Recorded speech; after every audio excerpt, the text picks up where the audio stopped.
Subscribe करें हमारे YouTube channel को और बेल आइकन को प्रेस करें हमारे लेटेस्ट वीडियोस को देखने के लिए।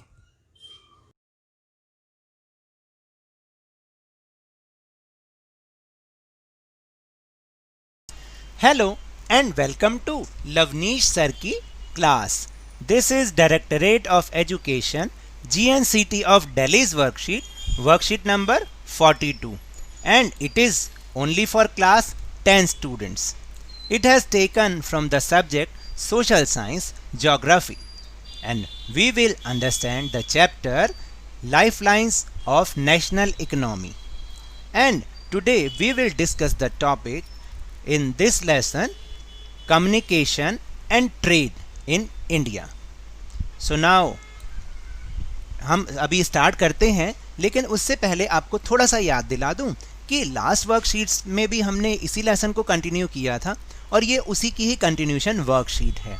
और उसमें अगर आपको याद है तो हमने जो नेशनल इकोनॉमी की लाइफलाइन है ट्रांसपोर्ट, जिसके बिना शायद किसी कंट्री का एग्जिस्टेंस ही नहीं हो सकता, और उसमें भी हमने डिफरेंट टाइप ऑफ ट्रांसपोर्ट के बारे में समझा, जैसे road transport, rail transport, water transport and air transport. And today we will discuss another lifeline of national economy which is communication and trade. और इसके साथ साथ एक और भी लाइफलाइन है जिसको हम कहते हैं टूरिज्म. तो आज हम इन तीनों टॉपिक्स के बारे में इस वर्कशीट में पढ़ेंगे. तो वर्कशीट थोड़ी सी बड़ी ज़रूर है, लेकिन ये टॉपिक्स ऐसे इम्पॉर्टेंट टॉपिक्स हैं जिनमें से क्वेश्चन आपके बोर्ड एग्जाम्स में आते ही आते हैं. सो now let's start and understand with me. First topic is communication. What is communication?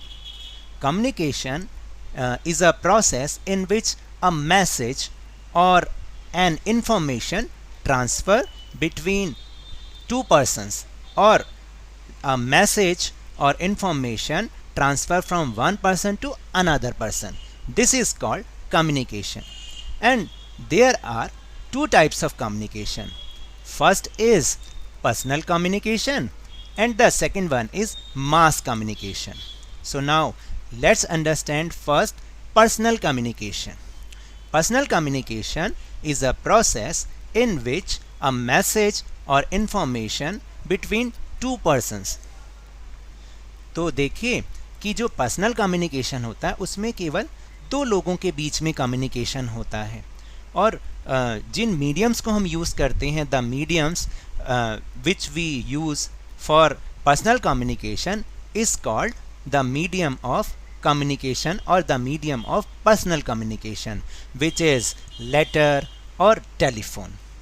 So now let's understand what is letter or written communication. तो इसके लिए जो हमारे पास जो सर्विस होती है जो कि इस सब चीज़ों को वह हैंडल करती है, which is Indian Postal Networks. Indian Postal Network is the largest in the world. तो आपको पता है कि जो इंडियन पोस्टल नेटवर्क है वो पूरे वर्ल्ड में लार्जेस्ट है.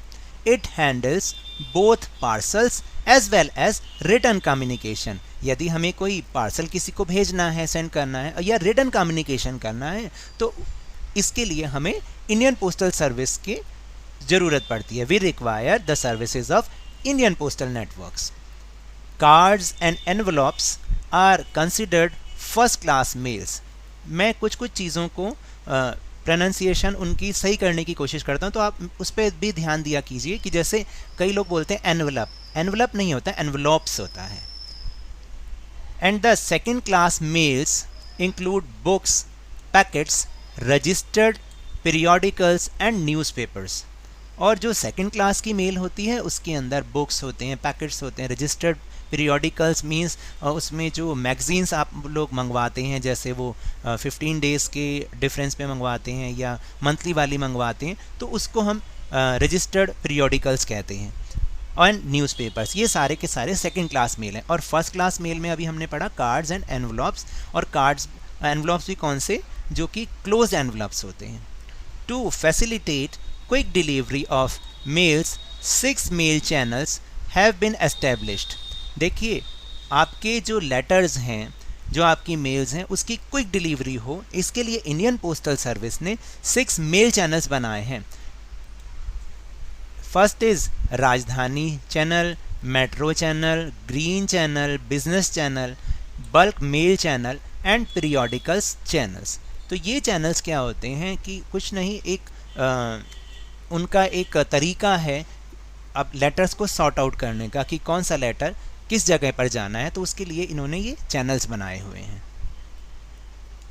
And another medium of personal communication is Indian telecom networks. तो फ़ोन के थ्रू भी तो हम पर्सनल कम्युनिकेशन करते हैं ना, तो इसके लिए इंडियन टेलीकॉम नेटवर्क्स उसकी सर्विसेज रिक्वायर होती हैं। More than 2/3 of villages have already been covered by STD. What is STD or what is the full form of STD is subscribe trunk dialing. याद रखिएगा, सब्सक्राइबर ट्रंक डायलिंग। तो मैं आपको ये थोड़ा सा इसमें कुछ ऐड ऑन करना चाहता हूँ, क्योंकि ये हमारी जो बुक है ये आज से लगभग 15-16 साल पहले पब्लिश हुई थी। तो उस समय की जो कंडीशंस होती हैं that is the different condition. उस समय शायद ये एसटीडी कॉल्स इतनी पॉपुलर थी, लेकिन अब जब से मोबाइल हर जगह आ गया है, चाहे वो विलेजेस हों चाहे सिटीज़ हों, तो अब ये एसटीडीज़ का इतना रोल रह नहीं गया है। फिर भी जो हमारी बुक में लिखा है हम उसके अकॉर्डिंगली उसको समझने की कोशिश कर रहे हैं। Special provision to extend 24 hour STD facility to every village in the country. और आपको मैं बताऊं कि पहले तो बहुत ज़्यादा मुश्किल होती थी कि अगर हमें एक स्टेट से दूसरे स्टेट में बात करनी है तो बहुत ज़्यादा मुश्किल होती थी कि हम कैसे बात करें। तो ये एसटीडी फैसिलिटी शुरू हुई थी, लेकिन उसके बाद बताया गया कि फिर 24 आवर एसटीडी फैसिलिटी को हर विलेज के साथ कनेक्ट किया गया। Uniform rate of STD facility all over India, और इस तरह से जो एसटीडी फैसिलिटी की यूनिफॉर्मली रेट डिसाइडेड किए गए। पहले तो बहुत ज़्यादा रेट होते थे कि अगर आपको बात करनी है तो उसका मीटर चलता रहता था और बहुत ज़्यादा पैसे लग जाते थे, तो इसलिए व्यक्ति बहुत सोच सोच के कॉल करते थे। तो अभी तो मोबाइल है, सब कुछ प्रॉब्लम सॉल्व हो गई। सो now let's understand mass communication. Mass communication, what is mass communication? Mass communication is in which the information from one person to many persons, that is called mass communication. और इसके साथ साथ एक condition और भी है कि in very short time जो कोई इन्फॉर्मेशन एक पर्सन से बहुत सारे मैनी पर्सन में वो जब स्प्रेड हो जाती है तो उसको हम मास कम्युनिकेशन कहते हैं। And the mediums which we use for mass communication is called the medium of mass communication, which is television, radio, films and newspapers, magazines, books, periodicals. These are called the mediums of mass communication. तो अब सबसे पहले जो जिसकी हम बात करेंगे which is electronic media. Electronic media includes television, video, films, radio, which is AIR. AIR means All India Radio. Broadcasts a variety of program in national, local and regional languages. देखिए अभी तो AIR इतना popular है नहीं, क्योंकि बहुत कम लोग सुनते हैं, ज़्यादातर लोग FM सुनते हैं, प्राइवेट चैनल्स को सुनते हैं। लेकिन जो AIR है वो वाकई ही बहुत ही बढ़िया एक इंस्टीट्यूशन है गवर्नमेंट का, और ये नेशनल, लोकल और रीजनल लैंग्वेजेस के बहुत सारे प्रोग्राम्स को ब्रॉडकास्ट करता है, और ये बहुत ही इंफॉर्मेटिव होते हैं। अगर आप इन्हें सुनेंगे तो शायद आपको भी उसके नॉलेज मिलेगी और आपकी नॉलेज इंक्रीज होगी। And the another one is Doordarshan. As you all know, Doordarshan, और अभी तो लॉकडाउन में इसकी इम्पोर्टेंस हम सबको पता चल गई, क्योंकि जब किसी भी चैनल पर कोई प्रोग्राम नहीं आ रहा था, ये दूरदर्शन ही था जिसने इतने बढ़िया प्रोग्राम्स को ब्रॉडकास्ट किया और सब लोगों को एंटरटेन किया। Doordarshan, the national television channel of India, is one of the largest terrestrial networks in world. तो ये जो दूरदर्शन है वो इंडिया का एक बहुत बड़ा चैनल है, जो कि ना केवल इंडिया में ही पॉपुलर है बल्कि पूरे वर्ल्ड में इसके जो प्रोग्राम है वो ब्रॉडकास्ट होते हैं।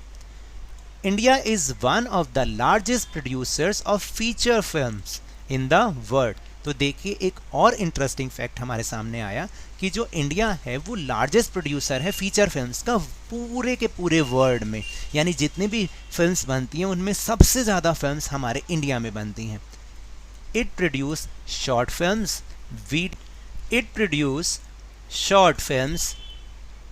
Video feature films and video short films. तो ये कई तरीके की फिल्म्स बनाते हैं, जैसे short films, video feature films और वीडियो शॉर्ट फिल्म्स। और एक और इसी के साथ एक इंस्टीट्यूशन कनेक्टेड है which is the central board of film certification is the authority to certify both Indian and foreign films in India. देखिए एक जो इंस्टीट्यूशन है, गवर्नमेंट का इंस्टीट्यूशन है, central board of film certification, जो कि इंडिया में इंडियन एंड जितनी भी फॉरेन फिल्म्स रिलीज़ होती हैं उसको सर्टिफिकेशन देने की अथॉरिटी सिर्फ और सिर्फ इस बोर्ड के पास है। तो अगर आपको याद हो कि आपने कोई भी मूवी देखी हो तो उसके शुरू में एक सर्टिफिकेट आता है जिससे पता चलता है कि वो एडल्ट कैटेगरी का है या फिर यूनिवर्सल कैटेगरी का है, किस भी कैटेगरी का है और किन व्यूअर्स के लिए सूटेबल है, उसके लिए एक सर्टिफिकेट दिया जाता है और which is given by the central board of film certification. So now let's move on print media. Print media includes newspapers, magazines, books and periodicals. Print media में न्यूज़पेपर, मैगजीन, बुक्स और periodicals include होते हैं। And do you know newspapers are published in more than 100 languages and dialects. आपको पता है India में जो newspaper हैं वो 100 से मोर देन 100 लैंग्वेजेस और डायलेक्ट्स से ज़्यादा उसमें पब्लिश होते हैं। डायलेक्ट का मतलब बोलियों में पब्लिश होते हैं। And the largest number of newspapers published are in Hindi followed by English and Urdu. तो जो सबसे ज़्यादा नंबर में जो न्यूज़पेपर पब्लिश होते हैं वो इंग्लिश और उर्दू के बाद हिंदी में पब्लिश होते हैं। तो ये भी एक बहुत इंटरेस्टिंग फैक्ट है इसके बारे में।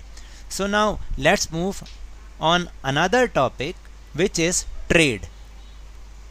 What is trade? Exchange of goods among people, states and countries is referred to as trade। यानी जो पीपल के बीच में या स्टेट्स के बीच में या कंट्रीज़ के बीच में जो एक्सचेंज ऑफ गुड्स होता है उसको हम ट्रेड कहते हैं। Such exchanges take place at markets. और ये जो एक्सचेंज होते हैं वो कहाँ पर होते हैं? मार्केट्स में होते हैं। And then now we will understand the types of trade. What are the types of trade? First is local trade. Local trade, what is local trade? Local trade is carried in cities, towns and villages। यानी जो केवल आपकी city में ही या town में या किसी एक विलेज में ही जो ट्रेड हो रहा है उसको हम लोकल ट्रेड कहते हैं। Another one is state level trade. State level trade carried between 2 और मोर स्टेट्स। यानी जब द ट्रेड बिटवीन 2 और more states is called state level trade. That is जैसे दिल्ली जो है वो चेन्नई से ट्रेड कर रहा है, या जैसे दिल्ली जो है वो कर्नाटका से ट्रेड कर रहा है, तो उसको हम स्टेट लेवल ट्रेड कहेंगे। And third one is international trade which is very important for our country. International trade carried between 2 और मोर कंट्रीज़। तो जब 2 और मोर कंट्रीज़ के बीच में ये जो ट्रेड होता है उसको हम इंटरनेशनल ट्रेड कहते हैं। For example the trade between India and England, the trade between India and America is called international trade. Advancement of international trade of a country is an index of its economic prosperity and hence it's called as the economic barometer of the country। तो देखिए ये बहुत ही important lines ही हैं, important topic भी हैं जो 1 marker question आपके board exam में आता है कि विच is the economic barometer of the country. तो जो इंटरनेशनल ट्रेड होता है वो हमारी इकोनॉमिक प्रॉस्पेरिटी को दिखाता है, कंट्री की इकोनॉमिक प्रॉस्पेरिटी को दिखाता है, और इसी से पता चलता है कि हमारी जो कंट्री है वो ट्रेड के मामले में और इकोनॉमिकली कितनी प्रॉस्परस है। तो इसलिए हम इसको economic barometer of the country कहते हैं। सो now let's move on components of trade. देखिए ट्रेड के कुछ कंपोनेंट्स भी होते हैं, यानी ट्रेड से कनेक्टेड 2 चीज़ें होती हैं।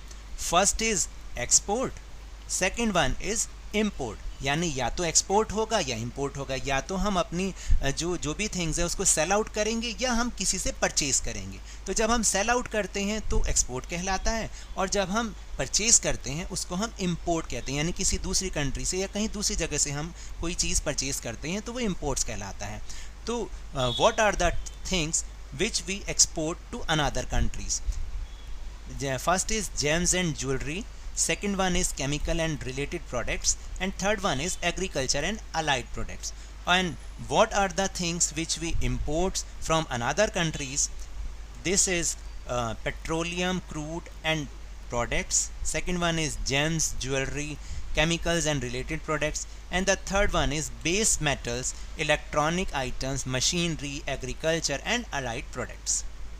तो आज की इस वर्कशीट में जितने भी टॉपिक्स आए हैं, भले ही ये बहुत छोटे हैं, लेकिन आप इनको एक बार समझेंगे तो आपकी समझ में आ जाएगा, और ये आपके बोर्ड पॉइंट ऑफ व्यू से बहुत ही इंपॉर्टेंट टॉपिक्स हैं। ये लेसन बहुत छोटा है, बहुत इजी है, लेकिन इस लेसन को अगर आप तैयार कर लेंगे तो आपको बहुत फ़ायदा मिलेगा। And the another topic which is related to trade, which is balance of trade. ये भी बहुत इंपॉर्टेंट है। अब आप कहोगे सर सारी चीज़ों को इंपॉर्टेंट क्या नहीं, क्योंकि इंपॉर्टेंट है। Balance of trade, what is balance of trade? इसको हम BOTB कहते हैं। BOT of a country is the difference between its export and import, यानी किसी कंट्री के एक्सपोर्ट और इंपोर्ट का जो डिफरेंस होता है उसको हम बैलेंस ऑफ ट्रेड कहते हैं। जस्ट लाइक आपने वेइंग मशीन देखी है कि उसमें जो दोनों क्या बोलते हैं उसको हम, कि दोनों जो साइड्स होती हैं वो इक्वल तभी होती हैं कि जब दोनों में इक्वल वेट होगा, तो हम तभी बोलेंगे कि ये बैलेंस है। लेकिन कई बार एक चीज़ ज़्यादा हो जाती है तो दूसरा वाली साइड नीचे हो जाती है। तो ऐसे ही इसमें भी होता है कि जैसे when value of export is increase then value of imports, यानी अगर हमारी बेचना हमारा ज़्यादा है, एक्सपोर्ट ज़्यादा है इम्पोर्ट से, खरीदना कम है और बेचना ज़्यादा है, सेल आउट ज़्यादा है, तो उसको हम उस कंडीशन को कहते हैं फेवरेबल बैलेंस ऑफ ट्रेड। क्या कहते हैं? Favourable balance of trade. And it is good for the country, और इसका जो इम्पैक्ट भी होता है वो कंट्री के ऊपर बहुत ही पॉजिटिव इफ़ेक्ट होता है। बहुत सारे लोगों को जो है जॉब्स मिलती हैं, जो GDP होता है वो अपराइज हो जाता है।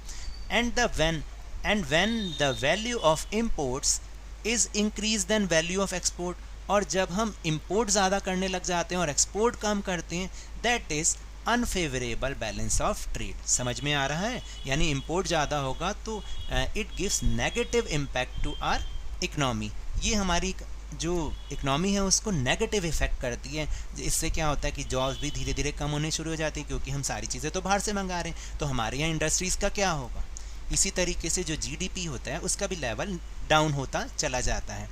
India has emerge as a software giant at the international level and is earning huge foreign exchange through export of information technology।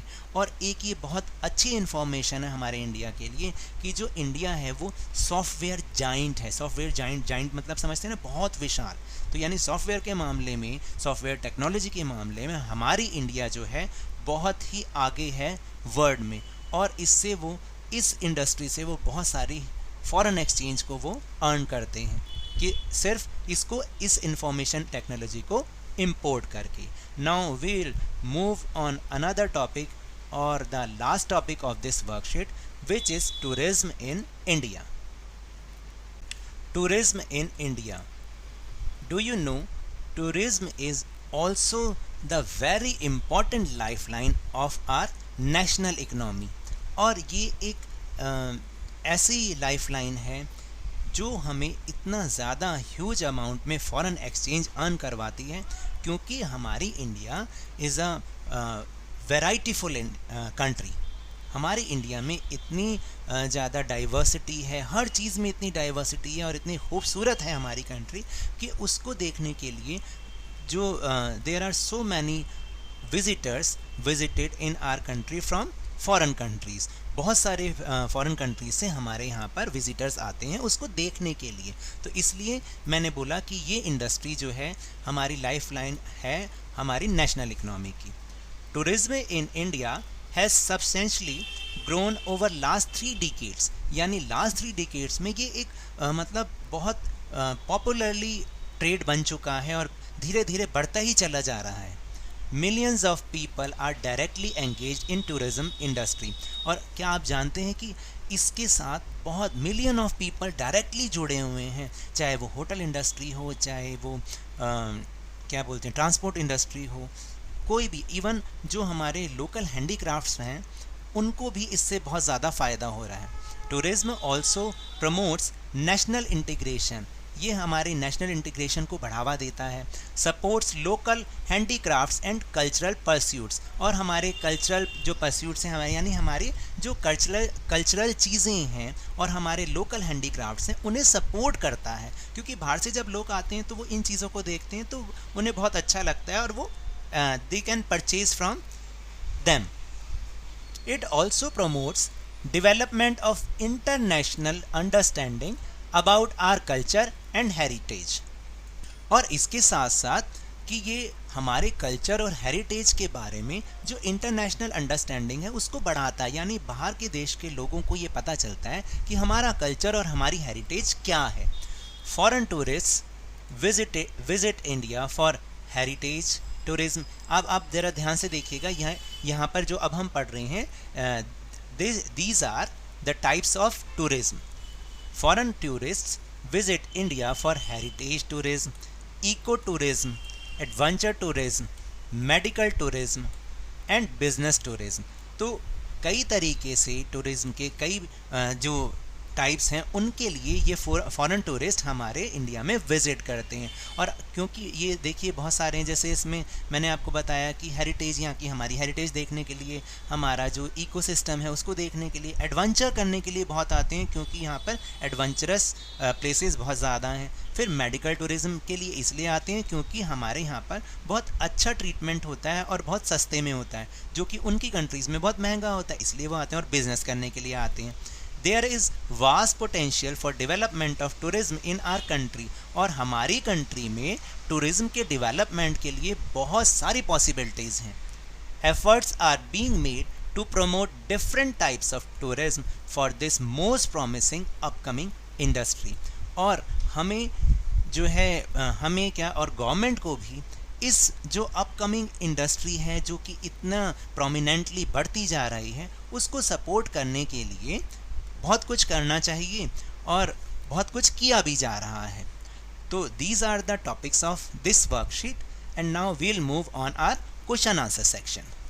Question number 1 is, which are the different types of trades?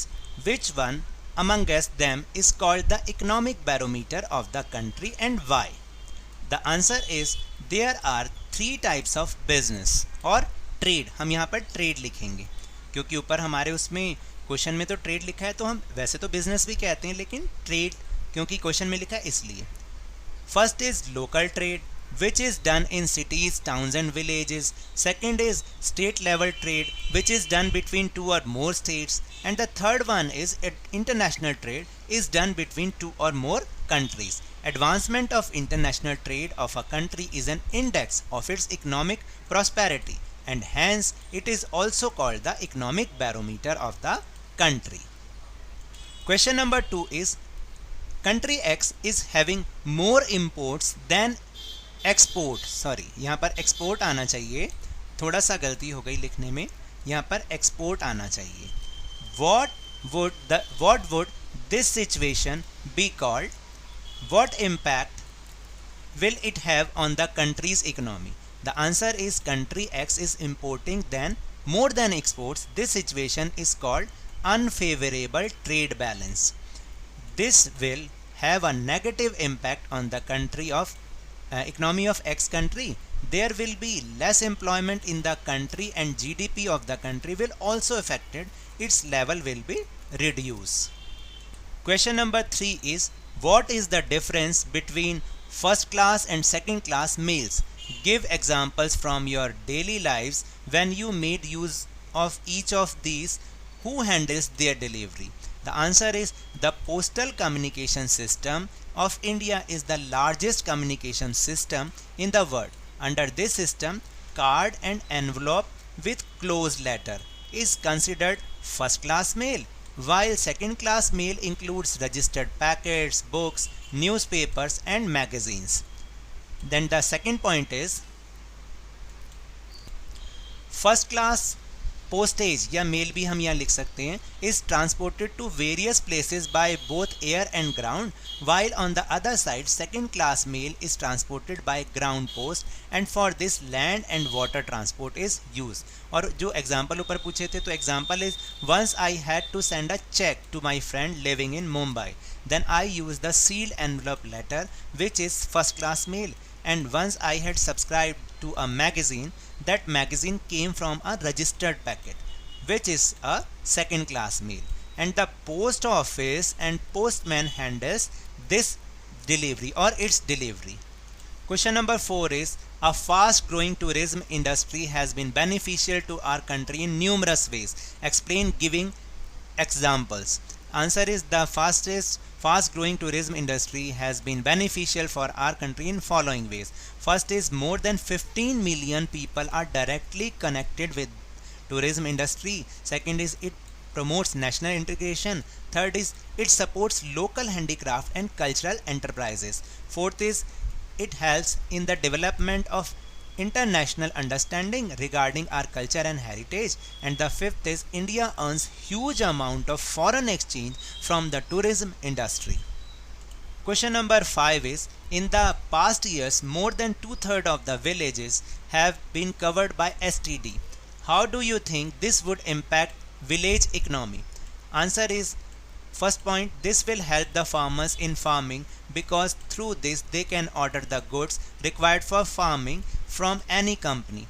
Second is the reach of the farmers will be stronger and easier to the markets because through STD they can contact and sell their crop to anyone. And the third is with its development the village will get more good facilities in the villages. और अब वो section जिसका इंतज़ार बहुत सारे students को रहता है, आपकी मर्जी है आपको इसको करना है या नहीं करना, ये सिर्फ आपकी प्रैक्टिस के लिए है। तो वो सेक्शन है 5 सवाल हर हाल तभी करोगे बोर्ड में कमाल। तो आज के 5 क्वेश्चंस हैं कि what are the 6 postal routes to fast delivery of the postage, ये आपकी वर्कशीट में ही मैंशनड है। Second is what does balance of trade mean. Third is what are the types of tourism, ये भी आपकी वर्कशीट में ही मैंशनड है। Fourth question is what are the benefits of India from international trade. And the last fifth question is which institution has the right to certify both Indian and foreign films in India, ये भी आपकी worksheet में ही mention है, आप इसको ध्यान से कर सकते हैं। So now that's all for this worksheet. अगर मेरे इस तरह समझाने से अब आपको थोड़ा थोड़ा समझ में आ रहा है तो इस चैनल को ज़्यादा से ज़्यादा सब्सक्राइब कीजिए, लाइक कीजिए और बहुत ज़्यादा भी शेयर कीजिए और मेरे साथ इसी तरह वर्कशीट को समझते रहिए, लेकिन ध्यान और मन लगाकर ज़रूर पढ़ते रहिए। Thank you very much.